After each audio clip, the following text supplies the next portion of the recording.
ठाणे जिले में मीरा भाईंदर बीजेपी जिला सचिव राजन पांडे पर शुक्रवार को प्राणघातक हमला हुआ। इस घटना के चलते इलाके में हड़कंप मच गया है। हमलावर की पहचान विनोद राजभर के रूप में हुई है। पुलिस मामले की जांच कर रही है।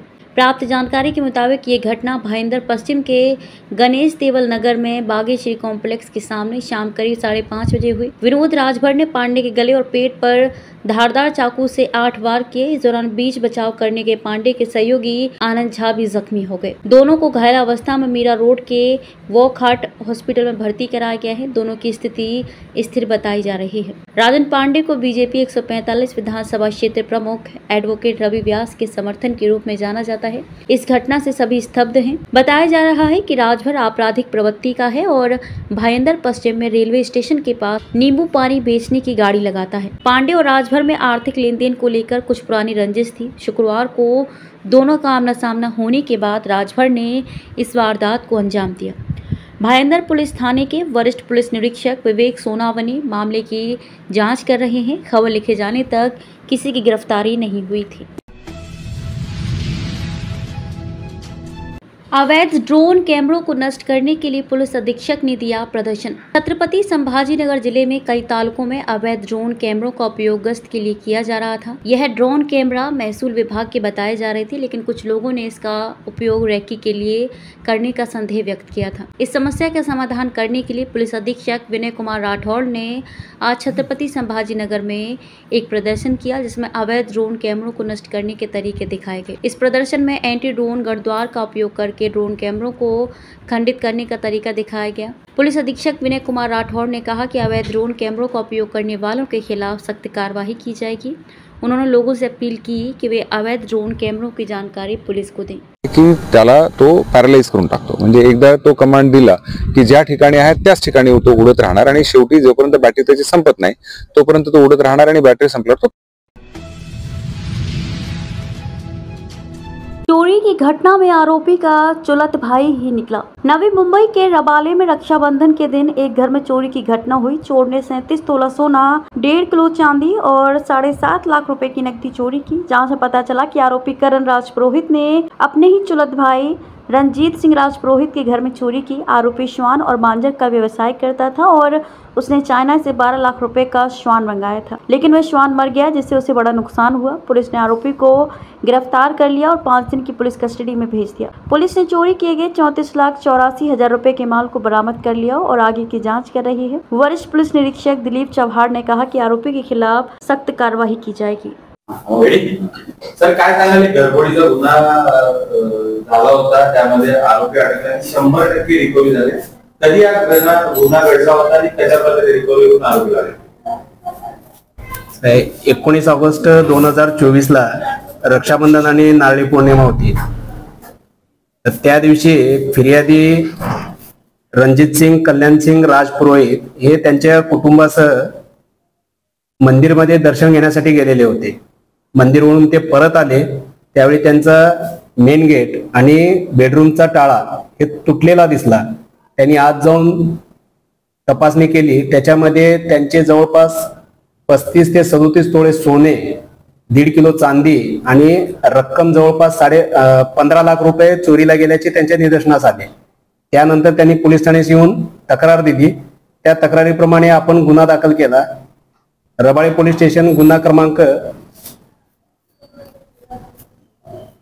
432/24 कलम 303 पोट कलम 5 कलम 331 पोट कलम 3 व पोट कलम 4 प्रमाणे आपण गुन्हा दाखल केला।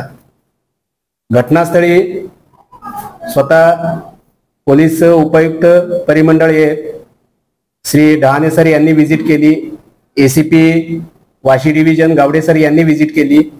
तत्कालीन त्यावेळी सिनियर पीआय धुमाळ सर होते, क्राईम साहेब थिटे साहेब आणि डिटेक्शन ऑफिसर त्यांनी घटनास्थळी जाऊन बारकाईने पाहणी केली। सध्या त्या ठिकाणी आपल्याला कुठलाही क्लू नव्हता। सीसीटीव्ही फुटेज मध्ये फक्त आपल्याला तिथून एक स्कूटीवर जात असलेला इसम दिसून आला।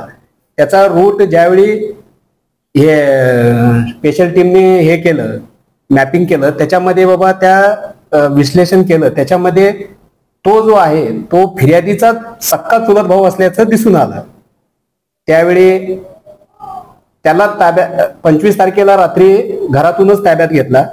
ऍक्च्युअल मध्ये फिर्यादी आहे हा पहिल्या माळ्यावर राहतो आणि आरोपी जो आहे तो दुसऱ्या माळ्यावर राहतो, जो त्याचा सक्का चुलत भाऊ आहे. त्याला ताब्यात घेऊन 25 तारखेला रात्री साधारणतः 8 वाजता इथं पोलीस स्टेशनला आणलं. त्याच्याकडे 1.25 तास इंट्रॉगेशन करण्यात आलं. आपल्या इंट्रॉगेशन मध्ये त्यांनी गुन्हा केल्याचं कबुली दिलं.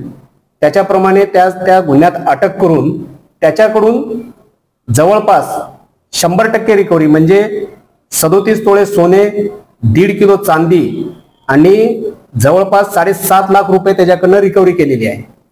त्याची अजून पोलीस कस्टडी आहे. 5 दिवसाची पोलीस कस्टडी मिळालेली आहे. उद्या त्याला परत रिमांड कामी हजर करून पुन्हा त्याची आम्ही कस्टडी घेणार आहे.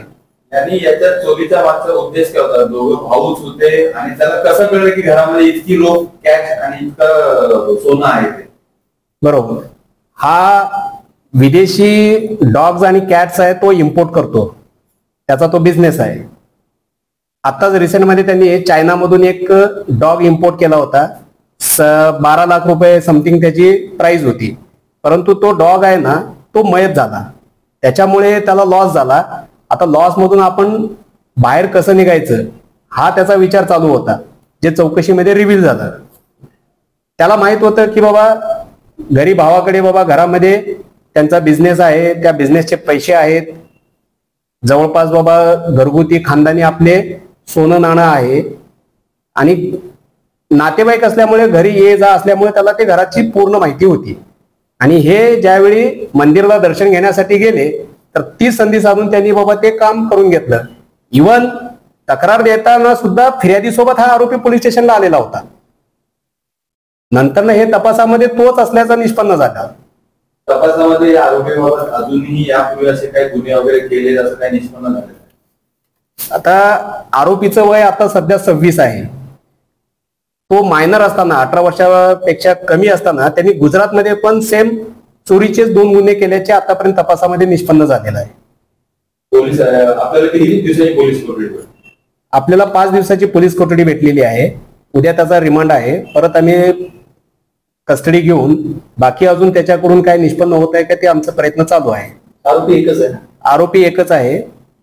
आता बघायला गेलं की इतकी मोठी रक्कम एका व्यक्तीने स्वतःच्या घरात ठेवली होती, इतक्या मोठ्या प्रमाणामध्ये सोन्याचे दागिने ठेवले, त्यांनी एखाद्या जर लॉकर मध्ये ठेवले असते तर कदाचित अशी घटना घडली नसती. तर तुम्ही एक सामान्य नागरिकांना पोलीस या नात्याने इतकी मोठी घरात रक्कम न ठेवण्याकरता काय आव्हान?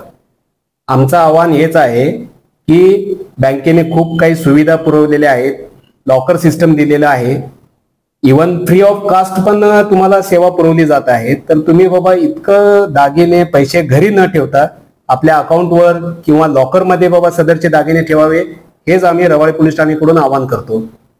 सदरची कारवाई आहे, ही कारवाई माननीय पोलीस आयुक्त भारंबे साहेब, माननीय सह पोलीस आयुक्त एनपुरे साहेब, माननीय अतिरिक्त पोलीस आयुक्त साकोरे साहेब, परिमंडळ 1 चे पोलीस उपायुक्त